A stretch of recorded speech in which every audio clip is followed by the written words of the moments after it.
আসসালামু আলাইকুম।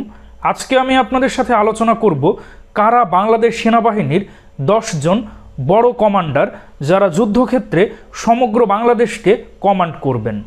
1971 সালে সমগ্র বাংলাদেশকে 11টি সেক্টরে ভাগ করা হয়েছিল, যাদের নেতৃত্ব দিতেন একজন সেক্টর কমান্ডার।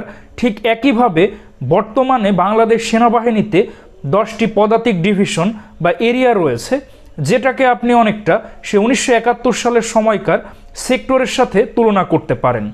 তো বাংলাদেশ সেনাবাহিনীর 10 জন মেজর জেনারেল পদমর্যাদার কর্মকর্তা সেনাবাহিনীর এই 10টি ডিভিশনের নেতৃত্ব দেন, যাদেরকে বলা হয় জেনারেল অফিসার কমান্ডিং, জিওসি বা এরিয়া কমান্ডার, যারা যুদ্ধক্ষেত্রে এই 10টি এরিয়াকে নেতৃত্ব দিবেন, যেটাকে আপনি 1971 সালে যেমন 11টি সেক্টর ছিল, তো বর্তমানে সেটাকে আপনি 10টি সেক্টরের সাথে তুলনা করতে পারবেন, যেটা সমগ্র বাংলাদেশকে কাভার করে।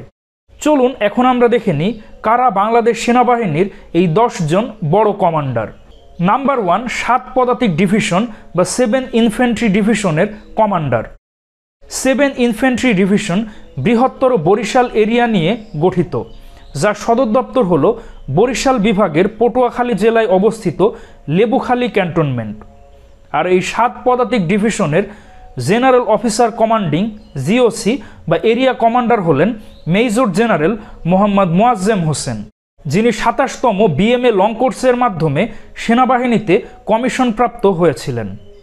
নাম্বার 2, 9 পদাতিক ডিভিশন, যেটা ঢাকার সাভার এরিয়াতে অবস্থিত, যার সদর দপ্তর হল সাভার ক্যান্টনমেন্ট।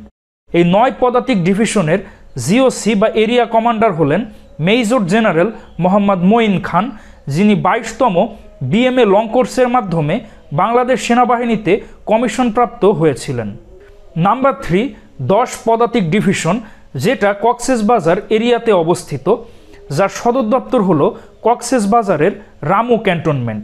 এই 10 পদাতিক ডিভিশনের জিওসি বা এরিয়া কমান্ডার হলেন মেজর জেনারেল মোহাম্মদ আসাদুল্লাহ মিনহাজুল আলম, যিনি 25তম বিএমএ লং কোর্সের মাধ্যমে বাংলাদেশ সেনাবাহিনীতে কমিশনপ্রাপ্ত হয়েছিলেন।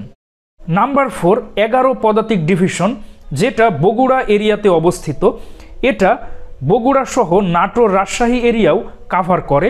আর 11 পদাতিক ডিভিশনের সদর দপ্তর বা হেডকোয়ার্টার হলো বগুড়া ক্যান্টনমেন্ট, যেটা মাঝিরা ক্যান্টনমেন্ট নামেও পরিচিত। তো বর্তমানে এই 11 পদাতিক ডিভিশনের জিওসি পদটি খালি রয়েছে। এর পূর্বে 11 পদাতিক ডিভিশনের জিওসি ছিলেন মেজর জেনারেল মোহাম্মদ খালেদ আল মামুন, যাকে বর্তমানে বদলি করে পররাষ্ট্র মন্ত্রণালয়ের অধীনে রাষ্ট্রদূত করা হয়েছে। তো এখন পর্যন্ত উইকিপিডিয়ার তথ্য মতে 11 পদাতিক ডিভিশনের জিওসি নিয়োগ হয়নি, সুতরাং এই পদটি খালি রয়েছে।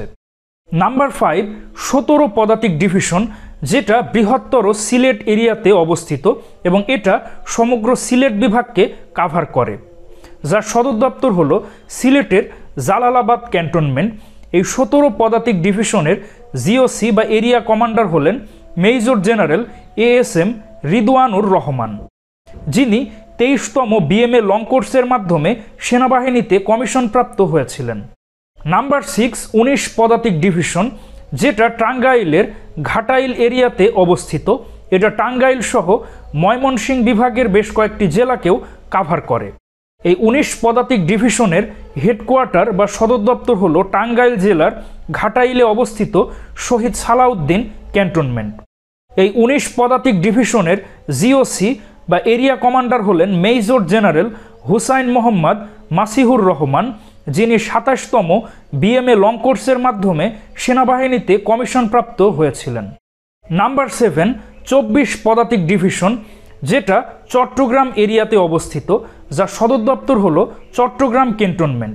এই 24 পদাতিক ডিভিশনের জিওসি বা এরিয়া কমান্ডার হলেন মেজর জেনারেল মীর মুশফিকুর রহমান, যিনি 24তম বিএমএ লং কোর্সের মাধ্যমে বাংলাদেশ সেনাবাহিনীতে কমিশনপ্রাপ্ত হয়েছিলেন। নাম্বার 8, 33 পদাতিক ডিভিশন, যেটা কুমিল্লা এরিয়াতে অবস্থিত। আর কুমিল্লা ক্যান্টনমেন্ট হলো এই 33 পদাতিক ডিভিশনের হেডকোয়ার্টার বা সদর দপ্তর। আর মেজর জেনারেল আবুল হাসনাত মোহাম্মদ তারিক তিনি হলেন এই ৩৩ পদাতিক ডিভিশনের জিওসি বা এরিয়া কমান্ডার, যিনি ২৭তম বিএমএ লং কোর্সের মাধ্যমে সেনাবাহিনীতে কমিশনপ্রাপ্ত হয়েছিলেন। নাম্বার 9 ৫৫ পদাতিক ডিভিশন, যেটা বৃহত্তর যশোর এবং খুলনা এরিয়াকে কাভার করে। আর যশোর ক্যান্টনমেন্ট হলো এই ৫৫ পদাতিক ডিভিশনের হেডকোয়ার্টার বা সদর দপ্তর। আর মেজর জেনারেল জাহাঙ্গীর মাহমুদুল্লাহ এমদাদুল ইসলাম হলেন এই ৫৫ পদাতিক ডিভিশনের জিওসি বা এরিয়া কমান্ডার, যিনি ২৬তম বিএমএ লং কোর্সের মাধ্যমে বাংলাদেশ সেনাবাহিনীতে কমিশনপ্রাপ্ত হয়েছিলেন। নাম্বার 10 ৬৬ পদাতিক ডিভিশন বা 66 ইনফ্যান্ট্রি ডিভিশন, যেটা বৃহত্তর রংপুর এরিয়াতে অবস্থিত, যার সদর দপ্তর হলো রংপুর ক্যান্টনমেন্ট। আর 66 পদাতিক ডিভিশনের জিওসি বা এরিয়া কমান্ডার হলেন মেজর জেনারেল মোহাম্মদ কামরুল হাসান, যিনি ২৮তম বিএমএ লং কোর্সের মাধ্যমে বাংলাদেশ সেনাবাহিনীতে কমিশনপ্রাপ্ত হয়েছিলেন। তো দর্শক মণ্ডলী, এনারাই হলেন বাংলাদেশ সেনাবাহিনীর 10 জন সবথেকে বড় কমান্ডার, যারা বাংলাদেশ সেনাবাহিনীর 10টি ডিভিশন বা 10টি বৃহত্তর এলাকা কাভার করবেন এবং যুদ্ধক্ষেত্রে এনারাই এই 10টি সেক্টর বা 10টি এরিয়ার সেনা সদস্যদেরকে নেতৃত্ব দিবেন। তো সেনাবাহিনীর এই 10টি ডিভিশন বা এরিয়া এর মধ্যে আপনি কোন এরিয়ার মধ্যে পড়েন অবশ্যই কমেন্টে জানান।